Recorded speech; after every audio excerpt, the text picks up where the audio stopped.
In this video, we're going to begin talking about the process of argumentative writing. But before we do, I want you to think back to the last time you had an argument with someone else. How'd this argument end up going, and ultimately who won? And for the person who did win, why did they win the argument? Keep in mind that arguments are just something that human beings get into. It's a part of life. One of the neat things about studying argumentative writing itself is that you're essentially studying how to win those arguments. We're taking something that's often packed with emotion. We associate the word argument with emotion outright. In fact, a lot of people would associate the word argument with people screaming at each other. What we're doing with argumentative writing instead is trying to turn that into a science, something that's the opposite of people screaming at each other, and instead more like people at a table having a discussion and trying to come to a compromise. What you'll find with argumentative writing is that logical and thought out arguments with evidence win those arguments much more frequently than the loud emotional outbursts we think of. Crying babies may win some attention, but they aren't actually winning any arguments. They're just winning attention. Over the course of a few different videos going ahead, we'll look at the different parts of an argumentative essay. We'll look at how to write those different sections of an essay and ultimately how to have strong arguments that could theoretically win in a debate. Let's start today, though, just by breaking open a few of the topics that we'll carry forward into those later discussions where we'll dive a little bit deeper into them. Let's start with this first main point that I want you to take and carry forward into this, and that's that facts and evidence are the winners over emotion. First, again, what do you think of when you hear the word argument? Just visualize it in your mind for just a moment. Initially, your first thought may be two people yelling at each other, angry and upset because they have a difference of opinion. While this definition can be true, start to try to separate it out as a possible definition rather than something that is always the case. When we think of an argumentative essay, we're moving more into the lawyer in a courtroom or debate team style of arguing. We're presented with a problem and we must come up with a solution and side to stand with. Ultimately, we do what we can to try to win that argument, but we win it with facts rather than emotion. Start with the point that facts and evidence win arguments.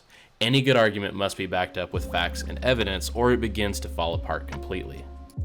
Point number 2 that I want you to take away from this first video is that in argumentative writing in particular, you have to pick a side. And this can be one of the most difficult parts of argumentative writing because sometimes it's very difficult to pick one side and stick with it. Keep in mind that argumentative writing is often a little bit different than real-world arguments. In most real arguments, you can often be somewhere in the middle.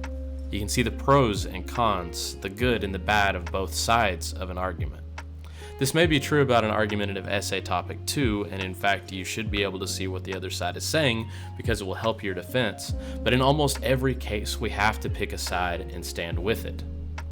Let's say that the argument is whether cell phones should be allowed in middle and high school settings. Most people will immediately form an opinion and side more one way than the other. Could be that yes, they should be allowed. Kids need them to help them juggle after school activities.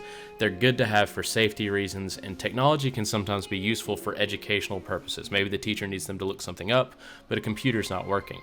Or they could need a camera for a project or something like that. You can also probably, outside of just the positives of it, see some negatives. You may be responsible with your phone, but know that others might get distracted with it in classes, and that goes from all levels, middle, high school, college students. Everyone on planet Earth is distracted by their phone at some point. There's also the point of carrying around a $500 plus piece of technology and the problem that's always presented if it's lost or stolen. Keeping track of a phone can be difficult if you're not extremely careful with it. Ultimately, you may see both sides of the issue. There's positives and negatives. But with an argumentative essay, you'll need to almost always pick one of those sides and pretend like that other side really doesn't have a whole lot of positive points until you get to something we'll talk about later called the counter-argument or counterclaim. This goes quickly into the next point, and number 3 would be that you don't always have to agree with a side to write a great argumentative essay in defense of that side. If given the choice, you almost always want to pick the side you agree with the most personally. It's going to be easier to write in that case. If you think cell phones should be allowed, you should probably pick that side, as it will be much easier for you to think of points to support your side because you relate more with it and agree more with it. But you will come into situations where you are assigned a topic by a teacher or professor, and maybe you don't always agree with that topic, but they're doing it as an exercise to get you to think of both sides. This can make the writing much more difficult, especially if you disagree with a side, but it doesn't necessarily make it impossible.